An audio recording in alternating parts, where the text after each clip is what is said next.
مسلمان گالیاں دیتے ہیں، بہت گالیاں دیتے ہیں. آپ کے بچے گالیاں دیتے ہیں؟ نہیں، آپ کے بچے گالیاں دیتے ہیں، وہ دیتے ہیں جو آپ کو پتا بھی نہیں ہے. شکر کریں اگر نہیں دیتے. کبھی کسی اسکول میں جا کے سنیں بچے کون کون سی گالیاں دیتے ہیں. ماؤں کو نہیں آتی وہ گالیاں، ماں کے سامنے نہیں بولتے. اتنا برا کلچر ہو گیا ہے باہر، اتنی گندی زبانیں ہو گئی ہیں بچوں. بچے گھروں میں نہیں بول رہے تھے، شکر اللہ کا گھر میں نہیں بول رہے، لیکن اللہ ان کی حفاظت فرمائے. سب بچے نہیں ہوں گے، but it's a popular culture آؤٹ سائڈ. اتنی گندی زبانیں ہیں، اور پھر اس کو گالی دے کر گفتگو کرنا اس کو اپنی پرائڈ سمجھتے ہیں. ہائے ہم تمہاری طرح سسی تھوڑی ہیں تمہارے منہ سے گالی نہ نکلے. ہنسی آ رہی جن کو ہنسی آنی ہے. بہت بہت کول سمجھتے ہیں. جی ہاں، میں یہی تو کہنا چاہ رہی ہوں. جو گالی نہیں دیتا ان کی نظر میں تو احمق ہے. پہلے 2 گالیاں نکالتے ہیں پھر بات کرتے ہیں. These are the things. اچھا، اور یہ کیا کانسیپٹ ہے؟ یہ کانسیپٹ وہی ہے کہ انسان کو احساس ہی نہیں ہوتا کہ وہ کیا بول رہا ہے. بالکل جیسے قریش کو احساس ہی نہیں ہوتا تھا کہ کیا بول رہے ہیں. جب کہتے تھے یا وہی لنا، تو سمجھتے تھے کہ جو مشکل اس وقت ہم پر آئی ہے اس سے بڑی مشکل ہم پر آ نہیں سکتی ہے. اور جب کسی دوسرے کو قرض کرتے تھے وہی لکھ، اللہ تم کو ایسی مشکل میں لے کر آئے کہ جیسی مشکل کبھی کسی پر نہ آئی ہو، تو کتنی بڑی بد دعا ہے. احساس ہی نہیں ہوتا تھا، بس زبانیں عام تھیں، بولتے تھے، سب بولتے تھے تو وہ بھی بولتے تھے. تو یہی چیز یہاں پر مینشن کی گئی ہے کہ ان کا ایک انداز تھا کہ بڑی مصیبت کو مینشن کرتے تھے. اور بڑی مصیبت ان کے سامنے اس وقت کیا تھی؟ قبر سے اٹھنا ان کے لیے بڑی مصیبت تھی. ان کو سمجھ ہی نہیں آ رہا تھا کہ کیا مصیبت ہم پر آئی ہے. آپ دیکھیں جب انسان نیند سے اٹھتا ہے، گہری والی نیند سے، تو ڈس اورینٹیشن فیل کرتا ہے. بعض اوقات میرے ساتھ تو ایسا ہوتا ہے، پتہ نہیں آپ کے ساتھ ہوتا کہ نہیں ہوتا.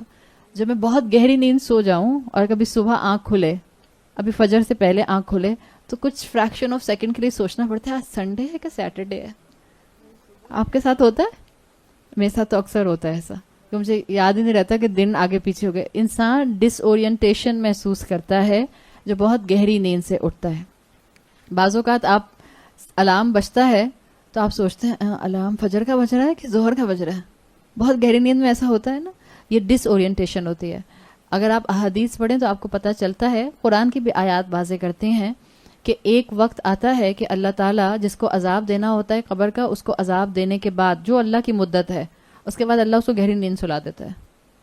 جب یہ اپنی قبروں سے جب اٹھیں گے تو ان کو ایک ڈس اورینٹیشن فیل ہوگی، اور یہ کہیں گے نا من مرقدنا، کس نے ہماری آرام گاہوں سے ہمیں اٹھا دیا. تو کہنے کو تو قریش گناہ گار تھے، کہنے کو قریش جو ہیں وہ بڑے بڑے رسولوں کے نافرمان تھے، یا یہ جتنے بھی نافرمان پیچھے گزرے. تو اس کا مطلب کیا ہے؟ ایک سرٹن ٹائم قبر کے اندر عذاب کا معاملہ ہوتا ہے، اور وہ سرٹن ٹائم کیا ہے؟ نوبڈی نوز، صرف اللہ جانتا ہے. اس کے بعد اللہ انسانوں کو ایک گہری نیند سلا دیتا ہے. اور جب یہ نیند سے اٹھیں گے اور پھر ایک دم سے نیند، آپ سوچیں آپ کو سوتے میں ایک بہت بڑے بلاسٹ کی آواز آئے، اور ایسے لگے جیسے آپ کے کان کے پاس بلاسٹ بجا ہے، تو آپ بھاگیں گے ادھر سے ادھر، آپ کو اندازہ نہیں ہوگا آپ کہاں بھاگ رہے ہیں. تو یہی تصویر یہاں کیپچر کی گئی ہے کہ چند لمحوں تک یہ کنفیوز ہی رہیں گے کہ یہ ہو کیا رہا ہے. اس لیے بولیں گے یا وہی لنا، کیا مصیبت آ گئی ہم پر، اور سمجھیں گے کہ اس سے بڑی مصیبت تو ہم پر آ ہی نہیں سکتی. یہی چیز یہاں مینشن کی گئی ہے کہ یہ قیامت کی بگننگ ہوگی، اور یہ سمجھ رہے ہوں گے کہ اس سے بڑی مصیبت کوئی آ ہی نہیں سکتی. ابھی تو اس کے بعد آگے آنے والے مشکلات کے راستے جو ہیں وہ ان کے لیے سامنے واضح ہیں. یہاں آیا من بعثنا من مرقدنا ھذا، کس نے ہمیں ہماری نیند سے اٹھا دیا جبکہ ہم سو رہے تھے. اس میں ایک اور مفہوم جو اسپرچول ٹروتھ آپ کو ملتا ہے. حقیقت تو ہے کہ دنیا میں انسان مرنے کے بعد قبروں سے دوبارہ نکالے جائیں گے، لیکن اس کے پیچھے ایک اسپرچول ٹروتھ بھی ہے. وہ یہ ہے کہ جب رسول آتے تھے تو وہ لوگوں کو غفلت کی نیند سے جگانے کے لیے آتے تھے. رسولوں کی تعلیمات کے باوجود، رسول کی زبان سے اللہ کا کلام سننے کے باوجود، قرآن کے کلام کو سننے کے باوجود، ان کی نیند اتنی گہری تھی غفلت کی، اتنے ڈھیٹ تھے، صحیح لفظ ہے نا، اتنے ڈھیٹ تھے کہ اٹھ کے نہیں دیے کہ ایمان کے راستے پر آ جاتے. تو اب حیران ہو کر پوچھ رہے ہیں کہ اب کس نے ہمت کر لی ہمیں اٹھانے کی؟ رسول نہیں اٹھا سکے، اللہ کا کلام نہیں اٹھا سکا، ان کے اوپر زندگی کی مشکلات ان کو نہیں اٹھا سکیں غفلت کی نیند سے، تو اب کس نے اٹھانے کی ہمت کر لی؟ من بعثنا من مرقدنا ھذا، کس نے اٹھایا اب ان کو؟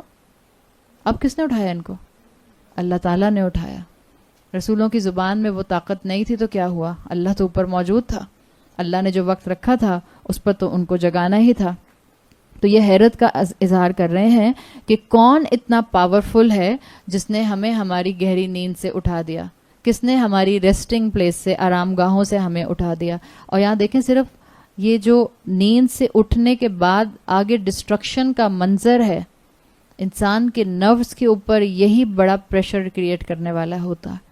آپ دیکھیں، آپ نے وہ ایک مووی بنی تھی نا، کون سی مووی تھی قیامت کے اوپر جو بنی تھی؟ دسمبر سم تھنگ کچھ تھی ایک مووی، مجھے نام یاد نہیں آ رہا اس وقت، ہالی ووڈ کی مووی تھی کوئی، جس میں انہوں نے دکھایا تھا کہ قیامت آ گئی. ہاں 2012 تھی، ہاں 2012 دسمبر میں شاید ریلیز ہوئی تھی، اس لیے مجھے یاد ہے. 2012 کے نام سے جو مووی آئی تھی، آپ دیکھیں جو اس میں ڈسٹرکشنز انہوں نے دکھائی تھیں، انسان کے پاس بچنے کی کوئی جگہ نہیں تھی.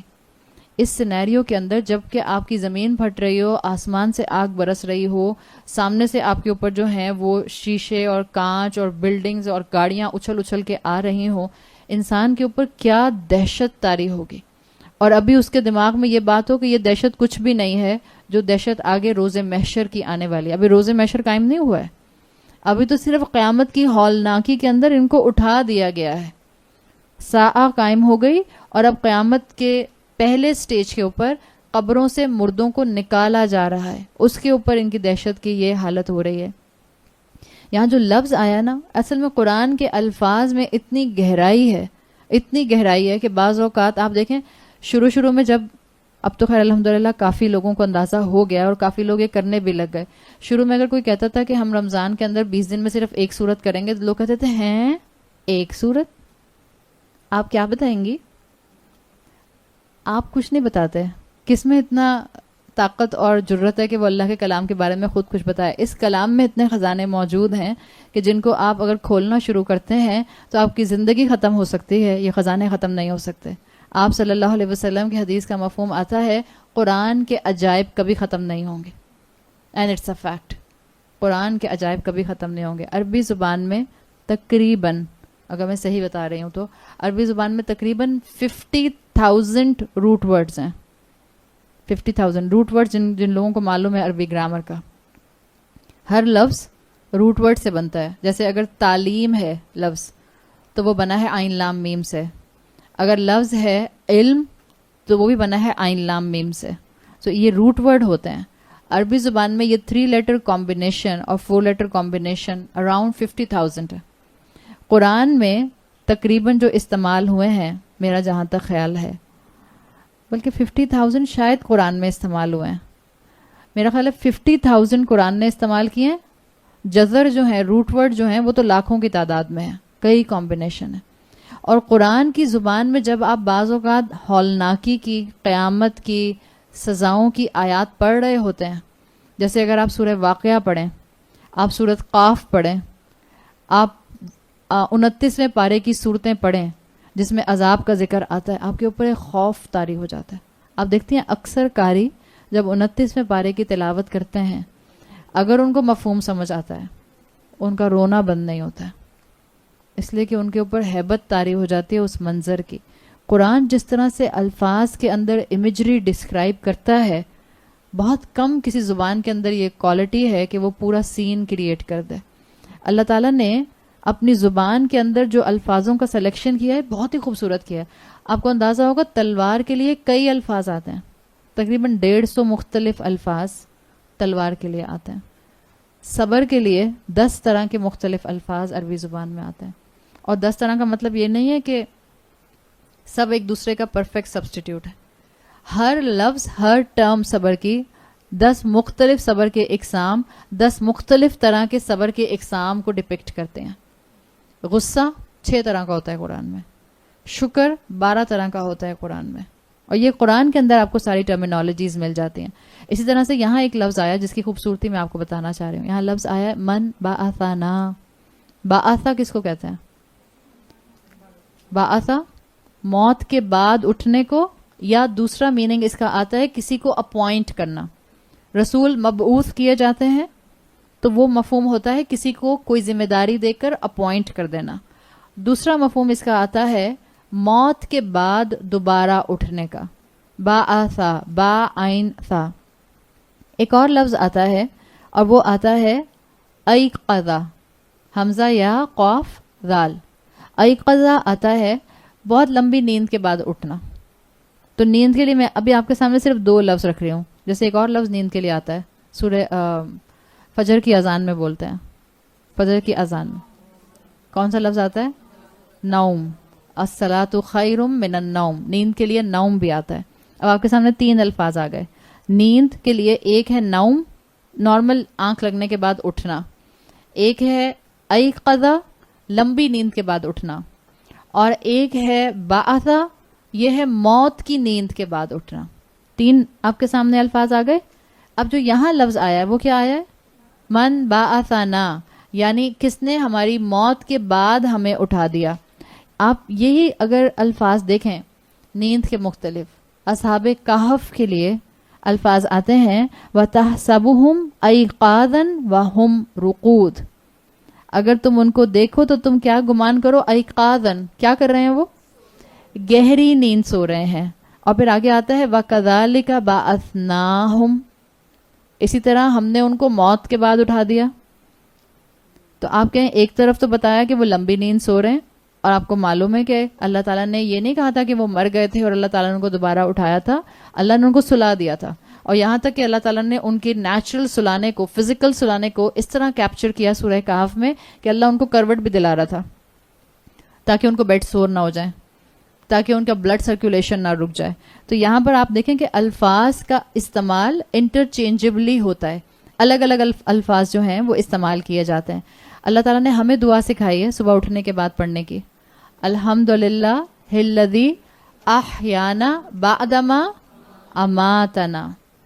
وہاں یہ نہیں آتا بعدما ایقاظنا، آپ نے ہمیں لمبی نیند کے بعد اٹھا دیا. بعدما انامنا، آپ نے ہمیں نیند کے بعد اٹھا دیا. بعدما اماتنا، اس لیے کہ اللہ کے رسول صلی اللہ علیہ وسلم نے نیند کو موت کی چھوٹی بہن کہا ہے. جب آپ سو جاتے ہیں تو آپ ایک طرح سے کیا ہوتے ہیں؟ مر جاتے ہیں. اور احادیث بتاتی ہیں کہ آپ کی اور میری روح منہ سے باہر نکل جاتی ہے. معلوم ہے نا یہ بات؟ سنا؟ روح منہ سے باہر نکل جاتی ہے، بس ایک دھاگے سے جڑی رہتی ہے. بہت سے لوگوں کا انتقال سوتے میں ہو جاتا ہے. آپ سنتی ہیں نا، سوتے سوتے اللہ کو پیارے ہو گئے. تو جس کا حکم ہو جاتا ہے اس کی وہ روح کا دھاگا اللہ توڑ دیتا ہے. بس سوتے میں روح لے لیتا ہے اللہ. جب انسان سوتا ہے، یہ جو آپ اور میں خواب دیکھ رہے ہوتے ہیں ہمارے سب کانشیس میں تو ہوتے ہیں، مگر یہ اللہ کا نظام ہے. اللہ ہماری روح کو ہمارے جسم سے باہر نکال دیتے ہیں اور ایک دھاگے سے روح بس جڑی رہتی ہے. یہ اللہ کے نظام ہے. This is the life of the spiritual world. جس کا بلیف قرآن پر اور احادیث پر بڑھتا جائے گا اس کا اتنا اسٹرانگ ایمان اور عمل بہتر ہوتا جائے گا. تو یہاں اللہ تعالیٰ نے جو ہمیں دعا سکھائی ہے وہ یہ نہیں کہا بعدما ایقاظنا یا بعدما انامنا. اللہ نے استعمال کیا ہے بعدما اماتنا، یعنی اللہ تعالیٰ اپنے بندے کو کانسٹنٹلی ریمائنڈر دینا چاہتے ہیں کہ ہر صبح اٹھنے کے بعد تمہیں اپنی موت اور اپنی آخرت یاد آئے. بالکل جیسے تمہیں یہ یاد رہنا چاہیے کہ مرنے کے بعد مجھے اللہ کے سامنے دوبارہ کھڑے ہونا ہے، مجھے اپنی آرام گاہ سے نکل کر اللہ کی طرف دوڑنا ہے. ہر رات جب تم اپنے نرم بستر پر اٹھو، صبح میں آنکھ کھلے، سب سے پہلے یہ دعا پڑھو. اللہ کا شکر ادا کرو کہ اللہ نے ایک اور دن دیا نیکیاں کرنے کے لیے، توبہ کرنے کے لیے، اللہ کے قریب ہونے کے لیے، اللہ سے معافی مانگنے کے لیے، اللہ کے بندوں کے حقوق ادا کرنے کے لیے. الحمدللہ الذی، اللہ کا شکر ہے اس ذات کا جس نے ہمیں مرنے کے بعد دوبارہ زندگی دے دی. تو آپ کو ایک اسٹرانگ کنیکشن مل رہا ہے کہ جو آپ کو یہ بتا رہا ہے کہ اللہ تعالیٰ نے اس آیت میں تو روز محشر کے ٹائم کا ذکر کیا کہ تمہیں تمہاری نیند سے، تمہاری قبروں سے اٹھایا جائے گا، لیکن یہ ریمائنڈر اللہ تعالیٰ ہمیں ہر صبح دیتے ہیں. اب یہ ریمائنڈر اس کو ملے گا جو سوچ سمجھ کے پورے کانشیس لیول پر، پورے شعور اور فہم اور انڈرسٹینڈنگ کے ساتھ رسول اللہ صلی اللہ علیہ وسلم کی سکھائی ہوئی صبح اٹھنے کی دعا پڑھے گا. اس دعا کو یاد کر لیجئے، ورنہ کسی ایسی سائڈ ٹیبل پر لگا لیجئے جہاں اٹھتے ساتھ آپ کی نظر پڑے. سب سے پہلے آپ کی نظر کہاں پڑتی ہے اٹھنے کے بعد؟ تو اپنے موبائل کے جو آپ کی اسکرین ہوتی ہے اسی پہ سیو کر لیجئے. موسیٰ علیہ السلام کو بھی یہ اس لیے کہ قیامت کا ریمائنڈر از کانسٹنٹ. یاد ہے پھل کھاتے میں قیامت یاد آئی تھی؟ آم کی گٹھلی جب چوس رہے تھے، اول تب چوستے بھی نہیں ہیں ہم، تو اس کے کیوبس کروا لیتے نا. میرے بچے تو بےچارے وہ تو شروع میں کہتے تم لوگوں نے انجوائے ہی نہیں کیا آم. وہ جو آم کھاتے ہوئے میں آپ کی گٹھلی سے جوس یہاں تک جاتا ہے، اس کا ایک اپنا ہی مزہ ہوتا ہے. اب تو بچے نہیں کھاتے نا، کہتے ہیں کیوبس کاٹ کے دیں گے تو ہم کھائیں گے ورنہ ہم نہیں کھائیں گے. لیکن جب بھی آپ پھل کھائیں اور بیج آپ کے منہ میں آئے، قیامت کی نشانی تھی نا. جب آپ آسمان میں سورج اور چاند کو دیکھیں، قیامت کی نشانی ہے نا کہ ایک دن یہ سورج ختم ہو جائے گا. جب آپ کو کشتی نظر آئے سمندر کے اندر، قیامت کی نشانی ہے کہ ایک دن یہ اپنا سرکل پورا کرے گی، بالکل جیسے تم ماں کے ووم سے سرکل پورا کر کے اللہ کے سامنے جا کر کھڑے ہو جاؤ گے. Same is the case with here. اللہ تعالیٰ آپ کو صبح روز اٹھنے کے بعد یہ دعا یاد کرانے کے ذریعے بتانا چاہتے ہیں کہ دیکھو ایک دن تم اپنی قبروں سے نکالے جاؤ گے. اور تمام انبیاء کا آخرت کا کانسیپٹ ہمیشہ سے اپنی دعوت میں بہت پرائرٹی پر رہا. موسیٰ علیہ السلام کو پہلی وحی دی گئی تھی، بالکل پہلی وحی. جب وہ مدین سے اپنی فیملی کے ساتھ آ رہے تھے اور انہوں نے آگ دیکھی تھی پہاڑ کے اوپر، تو انہوں نے ان سے کہا تھا اپنی فیملی والوں سے کہ تم لوگ رکو، میں دیکھ کر آتا ہوں. جو پہلی وحی دی گئی تھی اسی میں اللہ تعالیٰ نے موسیٰ علیہ السلام سے کہا تھا ان الساعۃ لآتیۃ لا ریب فیہ. آپ سوچیں پہلی وحی تھی تو موسیٰ علیہ السلام کو ویسے اتنی بڑی ذمہ داری دے دی تھی کہ تم فرعون کے پاس جاؤ، وہ سرکش ہو گیا ہے، وہ متکبر ہو گیا ہے. تو ساتھ ساتھ پہلی وحی میں یہ کہنے کی کیا ضرورت تھی کہ یقیناً ساعہ جو ہے وہ آنے والی ہے، تاکہ کانسٹنٹلی آپ کا اور میرا ویژن ٹھیک رہے. میں دنیا میں محنت کیوں کروں؟ میں دنیا میں اللہ کے لیے قربانی کیوں دوں؟ میں دنیا میں لوگوں کو معاف کیوں کروں؟ میں دنیا میں اپنے آرام کی قربانی کیوں دوں؟ میں دنیا میں آگے بڑھنے کے لیے اپنی آخرت کو ہر وقت اپنے سامنے کیوں رکھوں؟ تاکہ میرا ویژن صحیح رہے. یہ دنیا امتحان ہے اور مجھے ایک دن ہر چیز کا جواب اللہ کو دینا ہے. یہی تعلیمات موسیٰ علیہ السلام کی تھیں، اور ہم جانتے ہیں کہ موسیٰ علیہ السلام کی تورات کو ہی بائبل کی فارم میں، ایک ریوائزڈ فارم میں اس کی حکمتوں کے ساتھ مینشن کیا گیا تھا. عیسیٰ علیہ السلام پر نئی شریعت نہیں آئی تھی، معلوم ہے نا آپ لوگوں کو. 4 آسمانی کتابیں ہیں. تورات ہی کا ایک طرح کا ایکسٹینشن تھی بائبل، انجیل. تورات میں احکامات تھے اور انجیل میں احکامات کی حکمتیں تھیں. موسیٰ علیہ السلام کی پہلی وحی تھی کہ دیکھو قیامت آنے والی ہے اور اس کے آنے میں کوئی شک نہیں ہے. عیسیٰ علیہ السلام بھی یہ میسج اپنی قوم کو دیتے رہے. آج آپ بائبل اٹھا کر دیکھیں، آپ کو آخرت کا کانسیپٹ نہیں ملتا آخرت کا کانسیپٹ. اگر آخرت کا کانسیپٹ وہ جو ان کے سیکنڈری لیول تھے، جس کو آپ کہتے ہیں ریلیجن ریسٹوریشن کے، جس میں وہ شروع میں صرف وہ رائمز پڑھا کرتے تھے، پوئمز پڑھا کرتے تھے، اس میں وہ آخرت کا کانسیپٹ کچھ لکھا ہوا تھا، یا وہ ان کی سیکنڈری کتابوں میں لکھا ہوا ہے. ان کی مین بائبل میں کانسیپٹ آف آخرہ ہیز اومیٹڈ، انہوں نے اس کو نکال کر باہر پھینک دیا ہے، بالکل الگ کر دیا ہے. تو اللہ تعالیٰ نے یہاں پر یہ انٹرچینجبلی ٹرمز استعمال کی تاکہ آپ اور میں کم سے کم روز اپنے دن میں اللہ کی طرف واپس جانے کے لیے ایک ریمائنڈر ضرور لے لیں، اور اپنے دن کا آغاز اس احساس اور اس خیال کے ساتھ کریں کہ میں نے آج کے ہر دن میں اللہ کی طرف بڑھنے والے، اللہ کی رضا کمانے والے کام کرنے ہیں. پھر آگے اسی آیت میں آیا، اب دیکھیں پریشان ہو کر اٹھیں قبروں سے. کس نے ہمیں قبروں سے اٹھا دیا؟ اب اس کے بعد جو ہے وہ یہ سوچ رہے ہیں کہ ہمارے اوپر تو بڑی مصیبت آ گئی، اس سے بڑی کوئی مصیبت آ نہیں سکتی. اور اگلا خیال ہی بھاگتے ہوئے کیا آ رہا ہے؟ ھذا ما وعد الرحمن. یہ کس کا وعدہ تھا؟ یہی تو رحمان کا وعدہ تھا. وصدق المرسلون. کس نے سچ کہا تھا؟ اب سارے رسولوں کی تعلیمات یاد آ گئیں. ارے ہاں، رسول یہی تو کہتے تھے، گھڑی آنے والی ہے، ساعہ آنے والی ہے، ان الساعۃ لآتیۃ، قیامت آنے والی ہے. یہی تو رحمان کا وعدہ تھا. آپ دیکھیں آپ کو سورۃ یاسین میں پھر رحمان کا لفظ مل رہا ہے. کانسٹنٹ آپ کو آیات کے اندر رحمان کے لفظ کے کنیکشن ملتے ہیں. رسول اسی رحمان کی طرف تو بلایا کرتے تھے، اسی رحمان کا مذاق اڑاتے تھے نا، اسی رحمان کا نام زبان سے نکلے گا کہ رسول سچ کہا کرتے تھے. اس سے اسکالرز نے اتنی پیاری بات کہی، جب انسان پر مشکل آتی ہے، بڑا سخت وقت آتا ہے، یا سمجھ لیجئے کہ کوئی ایکسیڈنٹل ایونٹ ہوتا ہے، انسان کو اس مشکل میں کیا یاد آتا ہے؟ جو اس کے سب سے کنسرن کی چیز ہوتی ہے، جس کے ساتھ اس نے زندگی کانسٹنٹ گزاری ہوتی ہے. مفسرین کہتے ہیں کہ اس مشکل وقت میں کافر قوم کو